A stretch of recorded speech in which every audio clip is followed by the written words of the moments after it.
কোনো বেসিস নাই, এটা একটা ভুয়া অ্যাপ্লিকেশন। এক ধরনের কিছু দালাল টাইপের লোক, তারা একটা মানে অসৎ প্রকৃতির লোক, তারা মানুষকে বলে যে তোমার কিছু টাকা নিয়ে তারা একটা ভুয়া টাইপের ইউরোপিয়ান একটা দিয়ে দিল কি আনম্যারিড পার্টনার, অথচ ইউরোপিয়ান ক্যাটাগরিতে আনম্যারিড পার্টনার বলে কোনো ক্যাটাগরি নাই। আবার বলে যে ইউরোপিয়ান কোন এক ব্যক্তির তাকে গ্র্যান্ড সান বানিয়ে দিয়েছে। একটা ভুয়া মিথ্যা একটা ফেক একটা অ্যাপ্লিকেশন। যেখানেই দেখবেন একটা মোটা অঙ্কের টাকার লেনদেন করে কোনো রকমের একটা কাজ করা হচ্ছে, আমি শিওর অলমোস্ট সার্টেন যে এইখানে একটা অবশ্যই বড় ধরনের কিন্তু আছে, এখানে প্রবলেম আছে, এটা আনএথিক্যাল কাজ হচ্ছে। সো এইগুলো থেকে দূরে থাকার জন্য সকলকে বলি। ইদানিং আমি কিছু কিছু পাচ্ছি এরকম যে কনসালটেশন তো অনেকে করতে আসেন, এই সোর্সে পাচ্ছি, আমার কোনো ডাইরেক্ট ক্লায়েন্ট না, কিন্তু তারা আমার পরামর্শ নিতে আসছেন শুধুমাত্র। আমি দেখেছি যে কিছু মানুষ অন্য কোনো রুট না পাওয়াতে তারা ইইউ অ্যাপ্লিকেশন করেন, ইইউ ফ্যামিলি মেম্বার হিসেবে অ্যাপ্লিকেশন করেন। অ্যাপ্লিকেশনে ওনারা দেখা যায় যে অ্যাপ্লিকেশন করার কিছুদিন পরে সার্টিফিকেট অফ অ্যাপ্লিকেশন পান এবং সেখানে কাজের রাইট থাকে, অনলাইনেও কাজের রাইট শো করে। তারপরে হচ্ছে তাকে দেওয়া হয় আর শেয়ার কোড ইস্যু হয়।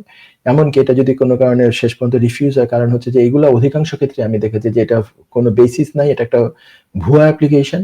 এক ধরনের কিছু মানে এজেন্টের মতো ভুয়া লোক, যারা হচ্ছে এজেন্টও না, এজেন্ট তো একটা ভালো কথা, দালাল টাইপের লোক, তারা একটা মানে অসৎ প্রকৃতির লোক, তারা মানুষকে বলে যে তোমার কিছু টাকা নিয়ে তারা একটা ভুয়া টাইপের ইউরোপিয়ান একটা দিয়ে দিল কি আনম্যারিড পার্টনার, অথচ ইউরোপিয়ান ক্যাটাগরিতে আনম্যারিড পার্টনার বলে কোনো ক্যাটাগরি নাই। আবার বলে যে ইউরোপিয়ান কোন এক ব্যক্তির তাকে গ্র্যান্ড সান বানিয়ে দিয়েছে, গ্র্যান্ড সান বানিয়ে তাকে অ্যাপ্লাই করে দিয়েছে, ওই ব্যক্তি অ্যাকচুয়ালি তার মানে গ্র্যান্ডফাদার না।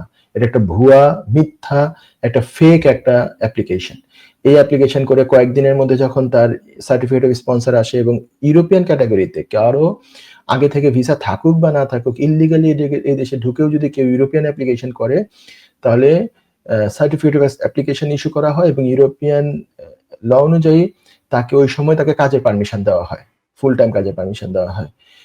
এইটা দেখিয়ে যে আপনাকে তো কাজের পারমিশন এনে দিয়েছি, আপনার অ্যাপ্লিকেশন সব ঠিক আছে, এই যে দেখেন শেয়ার কোড, তাকে এভাবে অ্যাপ্লিকেশন করে ফেলা হয়। অথচ অ্যাপ্লিকেশনটার কোনো বেসিস নাই, এটা একটা সত্যিকারের কোনো রিলেশনশিপ নাই ইউরোপিয়ান সিটিজেনের সাথে।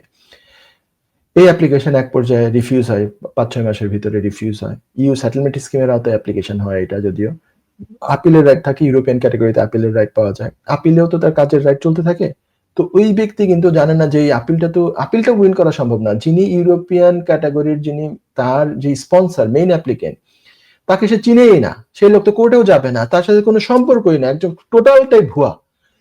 এই application bound to B refused এবং অবশ্যই এটা ইমিগ্রেশন, যদিও এখানে সরাসরি ব্যান হওয়ার সুযোগটা তেমন নাই ইউরোপিয়ান ক্যাটাগরিতে, কিন্তু এইটা তো তার ইমিগ্রেশন রেকর্ডে থেকে যাচ্ছে ভবিষ্যতে এবং তার কোনো 3C লিভ কন্টিনিউ হচ্ছে না, কিছুই হচ্ছে না।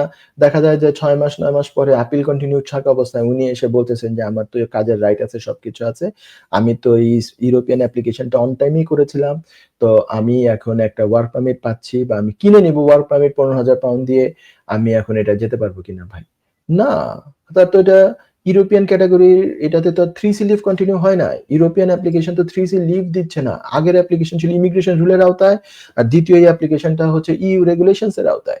ইইউ রেগুলেশনস আর ইমিগ্রেশন রুল, যেটা আমাদের ব্রিটিশ আইন, সেটা তো দুইটা এইভাবে কন্টিনিউয়েশন দেয় না। ঠিক আছে? তো এইগুলা অনেকেই প্রলোভনের মাত্রায় পড়েন। অনেকে আছে যে আর কোনো অপশন উনি দেখেন না, দিক বিদিক জ্ঞান শূন্য। কোনো একটা মানুষ তাকে এই কথা বলে দিয়েছে, সে বলে তারপর তার কাছে টাকা নিয়েছে, এই অ্যাপ্লিকেশন করেছে।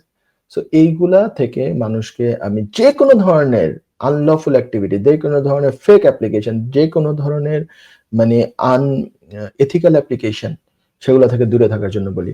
অনেক সময় এটা তো আমি বহু আগে থেকেই বলি যে এই যে কোনো ব্যাপারে যদি দেখেন যে একটা বড় ধরনের টাকা পয়সার লেনদেনের ম্যাটার, অ্যাপ্লিকেশন, ইমিগ্রেশন অ্যাপ্লিকেশন, এগুলোর ক্ষেত্রে মনে করবেন ওখানে একটা ঝামেলা আছে, ওখানে একটা ঝামেলা আছে।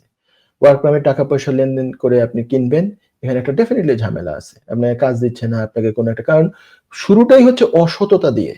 শুরুটাই হচ্ছে যে একটা এমপ্লয়ারকে টাকা খেয়ে যদি কজ দেয়, তাহলে যেটা সে অসৎ একটা মানুষ, সে পুরো আপনার সাথে সে অসততা করবে, আপনাকে মিথ্যা কথা বলবে, কাজ দিবে না, আপনাকে কতদিন পরে দেখা যাচ্ছে যে কোম্পানি চলে যাবে এরকম। যেখানেই দেখবেন একটা মোটা অঙ্কের টাকার লেনদেন করে কোন রকমের একটা কাজ করা হচ্ছে, আমি সিউর অলমোস্ট সার্টেন যে এইখানে একটা অবশ্যই বড় ধরনের কিন্তু আছে। এখানে প্রবলেম আছে। এটা আনএথিক্যাল কাজ হচ্ছে। সো এগুলো থেকে দূরে থাকার জন্য সকলকে বলি। আপনি প্রয়োজনে ভালো একটা লয়ারের পরামর্শ নেন। একটা জায়গায় ২ টা ৩ টা লয়ারের পরামর্শ নেন। অল্প কিছু টাকা আপনার ওইখানে খরচ হতে পারে। কিন্তু আপনি হয়তোবা অন্য কোনো সলিউশন পেতে পারেন। আপনি হয়তোবা প্রপার লাইনে থাকতে পারেন। যেগুলো আপনার জন্য ভবিষ্যতের ইমিগ্রেশন হিস্ট্রিটাও নষ্ট হবে না। ঠিক আছে? সো এই পরামর্শ দেওয়ার ছিল কারণ ইদানিং আমি কয়েকটা এই ধরনের কনসালটেশন আমার কাছে হয়েছে। সো আমি সারপ্রাইজড হয়েছি যে কেন এই ধরনের সিচুয়েশন হয়ে গেল।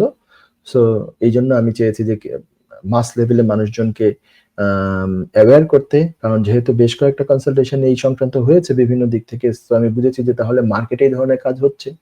So I need to aware you, I need to tell you that you should stay away from these sort of activities. ঠিক আছে?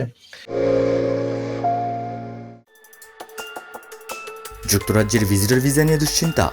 আপনার আত্মীয় বা বন্ধুর ইউকে ভিজিটর ভিসা রিফিউজড হয়েছে? আপনি কি জানেন হোম অফিসের এই সিদ্ধান্তের বিরুদ্ধে জুডিশিয়াল রিভিউ করা যেতে পারে? উইলডেন লিগ্যাল সলিসিটার্স নিয়ে এলো ইউকে ভিজিটর ভিসা রিফিউজালের বিরুদ্ধে নো উইন নো ফি বেসিসে জুডিশিয়াল রিভিউ করার ব্যবস্থা। জি, ঠিকই শুনেছেন, নো উইন নো ফি। তার মানে আপনি আমাদের ফি শুধুমাত্র তখনই পে করবেন যখন আমরা আপনার জুডিশিয়াল রিভিউতে সফলতা এনে দিতে পারবো। আমাদের রয়েছে দীর্ঘদিনের অভিজ্ঞতা সম্পন্ন দক্ষ ইমিগ্রেশন সলিসিটার্স, যারা সর্বোচ্চ গুরুত্ব সহকারে আপনার জুডিশিয়াল রিভিউ পরিচালনা করবে। বিস্তারিত তথ্যের জন্য যোগাযোগ করুন 0207 423 9977। Wilden legal solicitors, your trusted law firm.